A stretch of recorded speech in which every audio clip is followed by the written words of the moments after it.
back for another video blog. It's Victor and Matt from the 110 Sports Podcast. So the Miami Hurricanes football team, Victor, is the latest program to find itself under intense NCAA scrutiny. What do you make of the situation they find themselves in right now? Well, I think it's a little bit alarming and surprising that 72 players were involved in this situation where a booster was giving them gifts, money, buying them prostitutes, letting them into the nightclubs and strip clubs in Miami, using his yacht and his house for parties and stuff like that.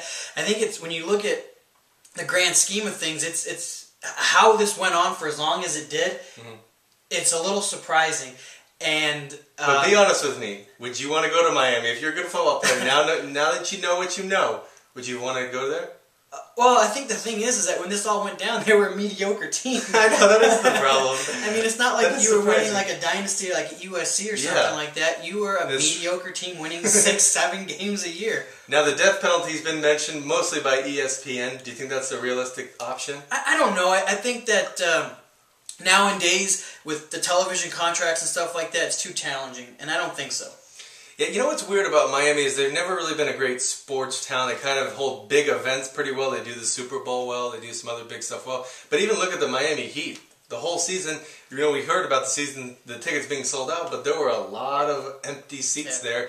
And especially with Miami football, even when they were dominating, they had a tough time selling out the Orange Bowl. Is this a thing that we look at, Miami football looks at and says, maybe the money doesn't make as much sense as some of these other big programs where you can sell out a stadium and sell out your boosters and suites and stuff. Maybe they look at a thing and say, as self-imposed, let's just shut down the program for a few years. I don't know. I mean, it's kind of crazy to think of, but maybe it makes more sense for them because of their situation. Yeah, and this story just broke a couple weeks ago, so the reality that something's going to happen here in the next couple days is probably not going to happen. Yeah. With the investigation still going on, and Miami getting to defend their side, this is probably going to be something that's prolonged, maybe even as long as the USC one that took 4 years before for the investigation, USC to rebuttal, the appeal, and then the NCAA finally coming out. So I think this is a long way from being over. And I'm starting to feel like all these NCAA investigations are like the steroids in baseball. I'm starting to know everyone's doing it. I actually don't really care anymore. I didn't even read the full article. It's starting to get that way, yeah. It's like a good comparison. Everyone's doing it.